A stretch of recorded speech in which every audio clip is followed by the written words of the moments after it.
Joining us now from what looks to be a very inviting den, it is Jets color commentator Kevin Sawyer. We love having you on the show, Kevin. Not such a great result for the Jets, of course. We just heard from Cole Perfetti.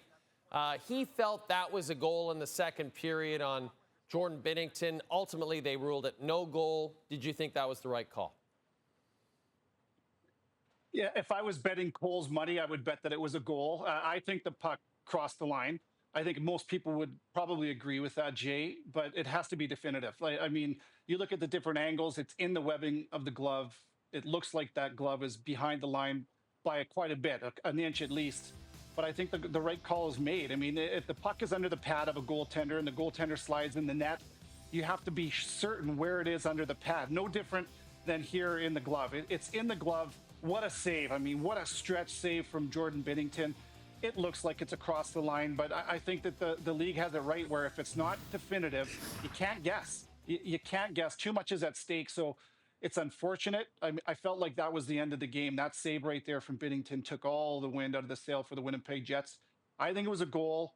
I think the non-goal, if this makes any sense at all, was the right call. So we saw the Jets in games 1 and 2 at home just look so clinical. I mean, they took all that physicality that the Blues handed to them and they gave it right back and they won those 2 games. And yet they came out so flat in this one, Kevin. How were the Blues able to ground the Jets in game 3?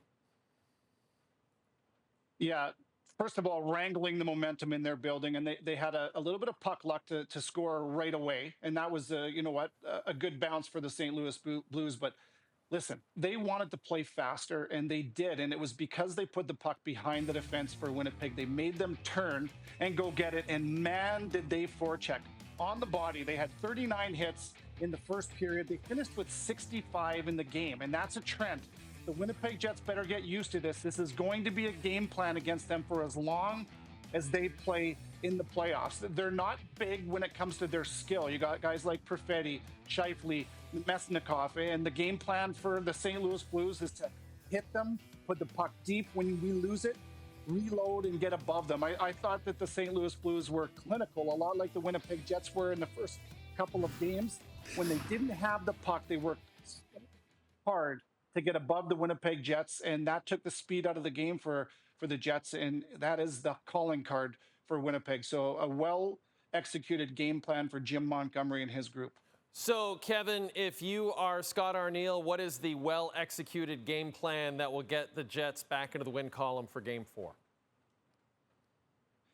So through the regular season, asking Scott Arniel after every game virtually, whether they would win big, lose big, what's the plan? How do you regroup? Where do you go from here? And it was always, we flush it, we reset. And they were so good. Jay, they were so good at staying even keeled. They never got arrogant when they won, and they won a lot, right? No team won more.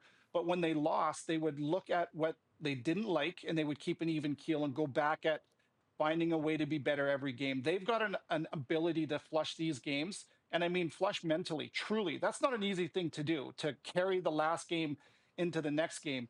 They've done it all year long, and it's been, I think, why they've been the most consistent team throughout the regular season. They're going to have to, because they got thumped. That was a thumping for sure, and it was a physical thumping. So they're going to have to find a way to control the neutral zone, to get in the arms and in the legs of the forecheck of the St. Louis Blues, and find a way to get the puck in the offensive zone north of the red line and dictate the game style. They'll have to get their game going early, and I mean actually early based on time. The game goes Saturday at noon local in St. Louis. That'll be Game 4. Kevin Sawyer, great to have you on the show. Thanks for this.